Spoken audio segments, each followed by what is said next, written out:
Hi, I am re-recording this video for like the fourth time because I keep rambling. I'm in an empty parking lot right now at a meeting, except there is no meeting because I thought it was Wednesday. It's not Wednesday, and I really needed a meeting because New Year's fucking sucked. But, I wanted to talk about loss because,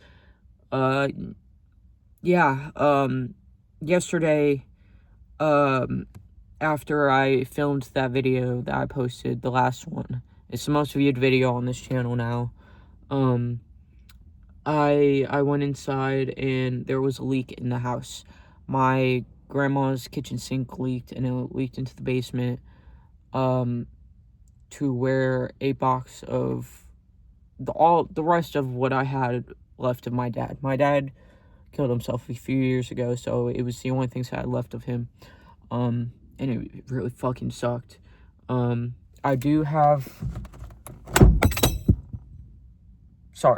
managed to salvage some pictures.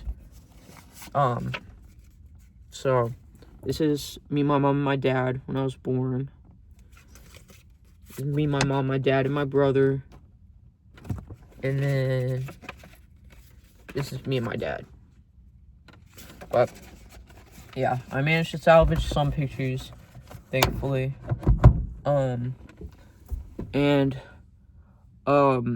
I guess it was really, last night whenever I found out that like all the stuff had gotten water damaged, I was hyperventilating and throwing up because I felt like I lost them all over again. And I guess, yeah, I want to talk about just loss in general, especially after getting clean. Majority of the people that I have lost, which is a lot, especially being in Narcotics Anonymous, is either from overdoses or suicide. Last night, I was really thinking about those people, because, I only have physical items of them left.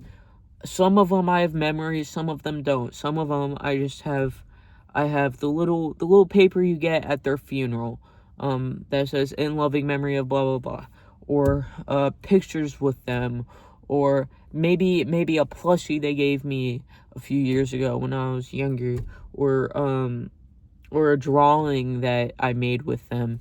Just, there's physical items I have of a lot of the people I've lost, but I don't have many memories, and it sucks, There was this woman who I knew, and she died in August of 2024. I babysat her son. She's a good friend of my mom. She was in the program. She was in Narcotics Anonymous, and she had gone back out and relapsed, and that was her last time ever using. It was her last day alive. She overdosed on fentanyl, and days after she had died, I had also found out that a kid that I went to rehab with had also died. Me and him were the same age, we were the same graduating class, we went through the same program, lived in the same area, and I made it and he didn't. And it felt like survivor's guilt. And it was my first time really facing death head on. Facing deaths of people close to me, people I'd had conversations with and I'd laughed with and I had really spent time with. Not so much the kid in my rehab, but Amber, the girl who died.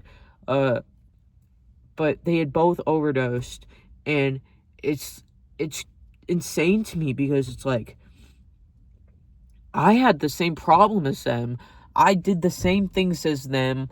I went through the same programs, and I'm still here and they're not. And, it's hard not to think about it every day. My days go on,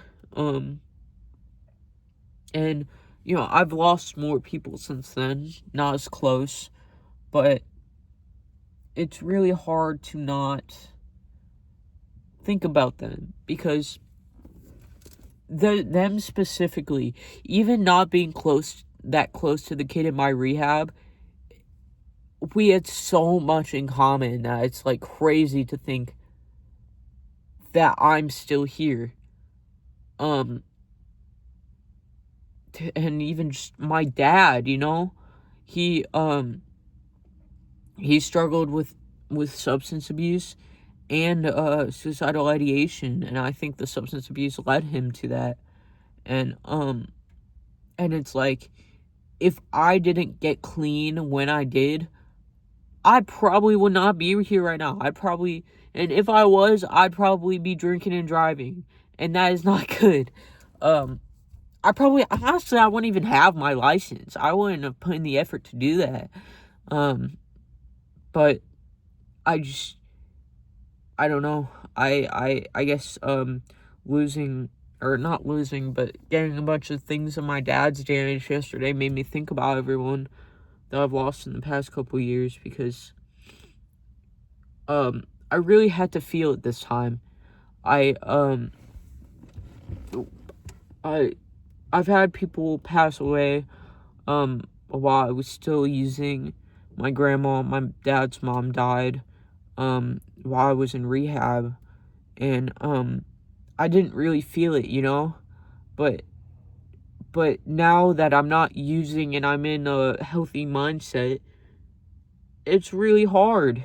It's hard to not think about it. It's hard to feel those feelings. And that's why most people use. It's because they don't want to feel those feelings. And that's why I think that everybody who gets clean is the strongest fucking people to ever exist. Because feeling your feelings are fucking hard. And you're supposed to. I mean, that's how we were made. We were made with these feelings, and we were meant to feel them. It's just a matter of figuring out how to get through them and how to cope with them. Because a feeling doesn't last forever, but it's really hard to not feel that way in the moment. When you're having a feeling, it's so hard to not feel like it's going to feel like that forever. And that's why majority of people who kill themselves, like, go through with it, is because it feels like it's never going to end. And it does end. It does end. It does.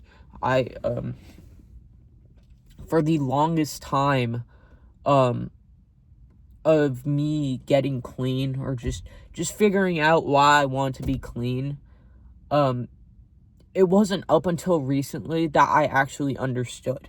Like, I've been clean, and I've just kind of been waiting, Like, I've had bad spurs of depression, and I've had moments of feeling suicidal ideation, and I've had moments of wondering why the fuck I'm even still doing this, and why I'm still trying to be clean for anyone but my mom. And it wasn't up until recently that I understood why. I think I'm here for a reason, and I want to do something and make something bigger than me. I want to make something that will exist long beyond me. I want to make a difference. And now that I've kind of figured that out, I'm okay feeling lonely on New Year's, and I'm okay feeling bad feelings when the only things I have left of my dad get damaged, and when people around me die. I'm okay feeling those feelings, and being lonely sometimes, and being depressed sometimes, because I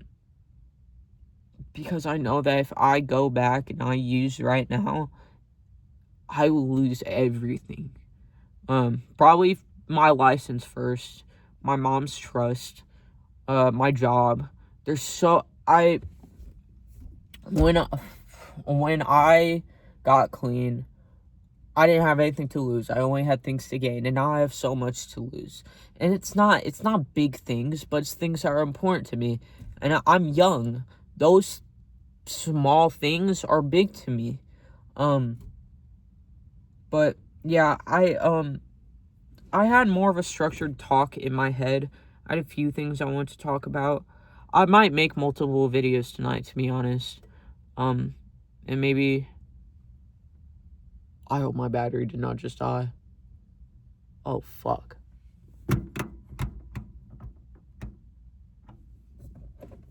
Hold on, guys. Give me 1 second. This is important.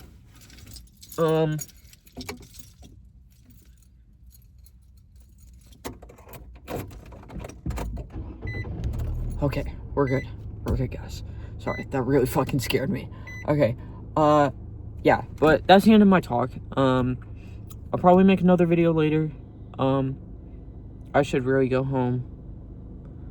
I'll probably go eat some, like, pot stickers, and I have a Diet Coke at home.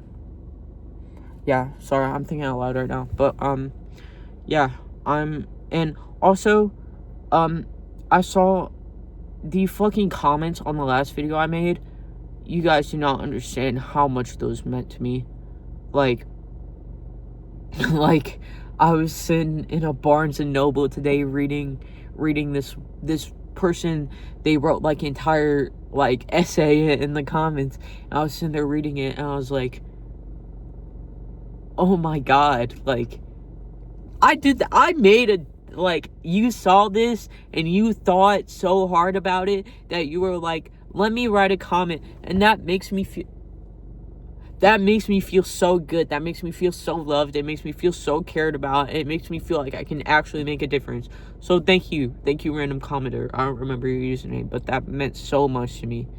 But yeah, I'm gonna drive home because I'm like 30 minutes from home right now, and I'm tired. But yeah, thank you guys for watching. I'll make another video soon. I'm trying to upload daily, so and have a good New Year's. Like, don't have a shitty New Year's like I did. And if you did, it's okay. Feel your feelings. It's okay to not be okay. But yeah, bye. Oh, it won't let me end it. Oh.